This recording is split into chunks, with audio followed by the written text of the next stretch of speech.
రఘునందన్ గారు ఇప్పటికైనా మీరు పటాపంచలైనా మీకు ఏమైనా డౌట్లు ఉంటే? గతంలో కూడా రజనీ గారు, గతంలో కాంగ్రెస్ పార్టీ ఎమ్మెల్యేలు కూడా బీఆర్ఎస్ పార్టీ ముఖ్యమంత్రి దగ్గరికి పోయినప్పుడు లేదా రాష్ట్ర ముఖ్యమంత్రి దగ్గరికి పోయినప్పుడు టీఆర్ఎస్ పార్టీ నుంచి వచ్చిన స్పందన ఏంటంటే ప్రజలు వాళ్ళని పంపిస్తున్నారు, వాళ్ళ నియోజకవర్గాలు అభివృద్ధి కావాలంటే వాళ్ళు వచ్చి ఇక్కడ చేరుతూ ఉన్నారని చెప్పినారు. తర్వాత ఏమన్నారు, ముందు ముఖ్యమంత్రిని కలిసినారు, తర్వాత సమయం సందర్భం చూసి పోయినారు. ఇవన్నీ ఊహాజనితం కాదు, గత చరిత్ర కదా. చరిత్రను కొత్తగా చెప్తలేను. చరిత్రలో ఏం జరిగిందో రేపేం జరుగుతుందో చెప్పొచ్చు కదా. రజనీకాంత్ గారు మేము ఇంకెవరినో టార్గెట్ చేయాల్సిన అవసరం లేదు. వాళ్ళని ప్రజలు టార్గెట్ చేసిరు, పంపాల్సిన చోటికి పంపించారు. మేము కొత్తగా టార్గెట్ చేసేది ఏముంటుంది రజనీకాంత్ గారు? వాళ్ళు అధికారమే కోల్పోయినారు కదా, ఇంకా మేము టార్గెట్ చేస్తే ఏముంటుంది వాళ్ళని?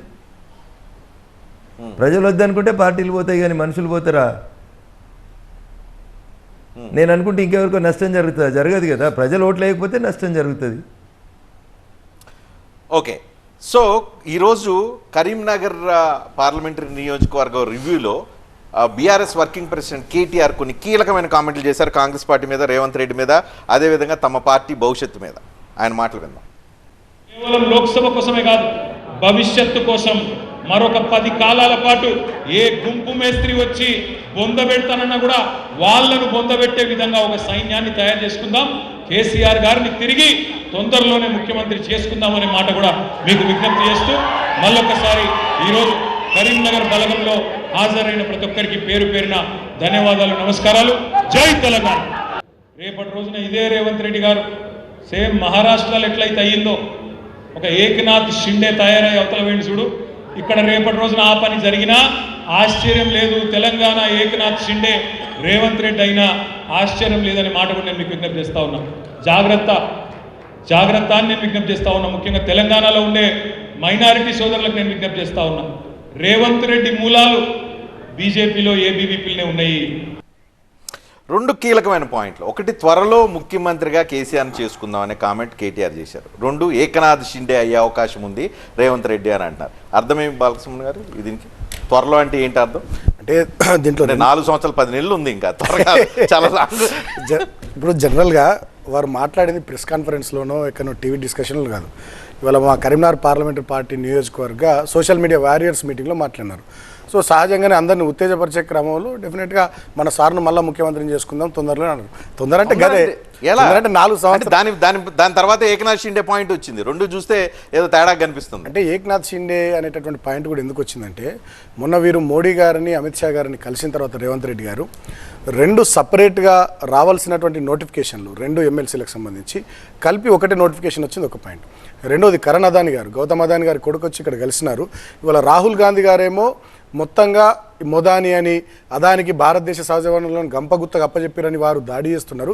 వీరు 12,000 కోట్ల ఒప్పందాలు దావోస్లో చేసుకొని వచ్చినారు.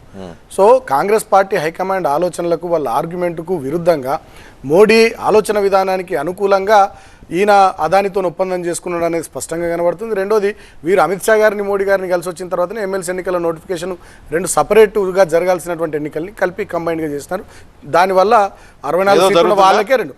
సో ఏదో జరుగుతుందో అనేటటువంటి ఆలోచన ఇవాళ రాష్ట్రమంతా చర్చ జరుగుతూ ఉంది, మీడియాలో జరుగుతూ ఉంది, సోషల్ మీడియాలో జరుగుతూ ఉంది. ఆ క్రమంలోనే వారు మాట్లాడినారు. ఇంకోటి, వారు కూడా రేవంత్ రెడ్డి గారు మొన్న ఏమన్నారు, 100 మీటర్ల లోతున బొంద పెడతాం బీఆర్ఎస్ పార్టీని అని చెప్పి వారు మాట్లాడుతున్నారు. డెఫినెట్గా వారు మాట్లాడుతున్నటువంటి క్రమంలో బీఆర్ఎస్ పార్టీగా వారు చేస్తున్నటువంటి పనుల్ని, వారి లోపాలని, వారి తప్పుల్ని ఎత్తి చూపెట్టడం మా బాధ్యత. ఆ క్రమంలో మా వర్కింగ్ ప్రెసిడెంట్ గారు మాట్లాడినటువంటి మాటలు ఏమైనా జరుగుతుందా?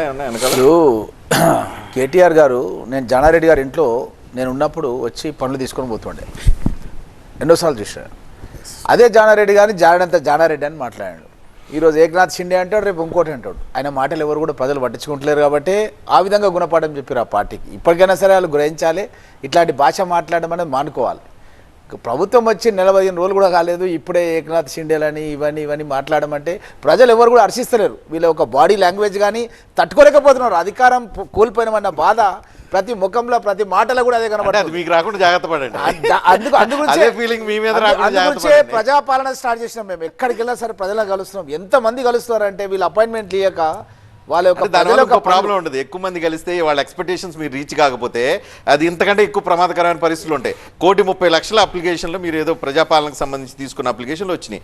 మీరు ఈ 1,30,00,000 అప్లికేషన్లు ఫిల్టర్ చేసి లబ్ధిదారులను ఎంపిక చేసి త్వరగా కనుక ఇవ్వకపోతే వీళ్ళందరూ తిరగబడే అవకాశం ఉంటుంది. ఖచ్చితంగా ఇస్తామండి. ఎందుకు లేదు, గతంలో ఇందిరమ్మ ఇండ్లు మేము కట్టించినాం, వీళ్ళు ఇచ్చిన 2 బెడ్రూమ్ ఇండ్లు ఇక్కడ ప్రతి గ్రామంలో ఇచ్చినాం మేము. అట్లా కాబట్టి ఖచ్చితంగా ప్రణాళికబద్ధంగా పోతున్నాం. ఇంకొక 2 గ్యారెంటీలు కూడా ఇవ్వబోతున్నాం తొందరలోనే. 100 రోజుల్లోనే మీరు చూస్తారు మేము ఏం చేయబోతున్నాం. రఘునందన్ గారు, ఒక ఏకనాథ్ షిండే కామెంట్ వస్తూ ఉంది, మూలాలు బీజేపీలో ఉన్నాయి కాబట్టి ఏకనాథ్ షిండే ఇక్కడ పరిస్థితులు ఇక్కడ క్రియేట్ అయ్యే అవకాశం ఉందని కేటీఆర్ లేటెస్ట్ కామెంట్ మీద మీ రియాక్షన్? సరే, ఇప్పుడు కేటీఆర్ గారు మర్చిపోయినట్టున్నారు, హరీష్ గారు కూడా ఏబీపీలోంచి వచ్చినారు. వారి బావగారు సిద్దిపేట ఎమ్మెల్యే గారు కూడా సరస్వతి శిశు మందిర్లో చదువుకొని ఏబీపీలోంచి వచ్చినటువంటి వ్యక్తే వారు పాపం. అందుకని 1 ఏళ్ళు ఎదురుగున్నోళ్ళకి చూపిస్తుంటే 4 ఏళ్ళు వాళ్ళని చూపిస్తున్నాయి అనేటువంటి విషయాన్ని వారు మర్చిపోతూ ఉన్నారు పాపం. ఇదంతా కూడా నేను మళ్ళీ చెప్తా ఉన్నా, మిత్రుడు సుమన్ చెప్పినంత ఓపికగా కేటీఆర్ గారు లేరు. త్వరలోనే ముఖ్యమంత్రిని చేస్తాం. ఎట్లా చేస్తారు సార్? త్వరలో 7 ఏళ్ళు అవుతారు. వాళ్ళు రోజు పొద్దుగలేస్తే కాంగ్రెస్ పార్టీ కూలిపోతుంది, రేపు కూలిపోతుంది, ఎల్లుండి కూలిపోతుంది అని వాళ్ళు మాట్లాడతారు. మాట్లాడితే ఏమంటున్నారు, బీజేపీ కాంగ్రెస్ ఒకటే మమ్మల్ని ఏదో క్రష్ చేస్తూ ఉన్నాయి. మాకేమవసరం అని చెప్పండి మిమ్మల్ని క్రష్ చేయడానికి? మిమ్మల్ని ఇబ్బంది పెడితే మాకేమొస్తుంది చెప్పండి? పేరుకు మాట్లాడితే ఏకనాథ్ షిండేలు, కాంగ్రెస్, బీజేపీ, రేవంత్ రెడ్డి, ఏబీపీ ఇవన్నీ మాట్లాడి ఏదో జరిగిపోతుంది అని అనుకున్నప్పుడు for every action there is an equal and opposite reaction. ప్రతిపక్షంలో ఉన్న వాళ్ళు యాక్షన్ మొదలు పెడితే పాలకపక్షం ఏమన్నా చూస్తూ ఊరుకుంటుందా అనేది నేను రాజకీయం తెలిసిన ఒక వ్యక్తిగా చెప్తే, బీజేపీ కాంగ్రెస్ 2 ఒకటే మమ్మల్ని ఇబ్బంది పెట్టాలని చూస్తున్నాయి. బండి సంజయ్ అట్లే మాట్లాడిండు, రఘునందన్ అట్లే మాట్లాడుతున్నారు, వీళ్ళిద్దరు అట్లా కలిసిపోతారు. కాశ్మీర్ నుంచి కన్యాకుమారి దాకా కాంగ్రెస్ పార్టీని విభేదించేటువంటి పార్టీ భారతీయ జనతా పార్టీ. మేమిద్దరమే ఏ రాష్ట్రంలో కొట్లాడినా మేమిద్దరమే కొట్లాడతాం. కాబట్టి వీళ్ళు గతంలో కలిసి పనిచేసింది ఎవరు? టీఆర్ఎస్ పార్టీ, కాంగ్రెస్ పార్టీ 2004 నుంచి మొదలుకుంటే మొన్నటి రాష్ట్రపతి ఎన్నిక దాకా ప్రతి సందర్భంలో కలిసి పనిచేసిన వాళ్ళిద్దరు ఎక్కడ ఒకటవుతారని చెప్పి జనం అనుకుంటారు అని చెప్పి భయానికి ఇట్లా చేస్తూ ఉన్నారు. నిన్నటిదాకా వారి దోస్తు ఎంఐఎం ఇవాళ పోయి కాంగ్రెస్ పార్టీతో దోస్తానం చేస్తూ ఉంది. బహుశా ఇద్దరిని మళ్ళీ అడ్జస్ట్మెంట్ చేస్తుందేమో. అందుకనే కేటీఆర్ గారు చెప్తున్నారు, మైనార్టీ సోదరులారా ఆలోచించండి. ఇవన్నీ ఎటు దారి తీస్తా ఉన్నాయి అనేది ఒకసారి వారు ఆలోచించుకోవాలి. రజనీ.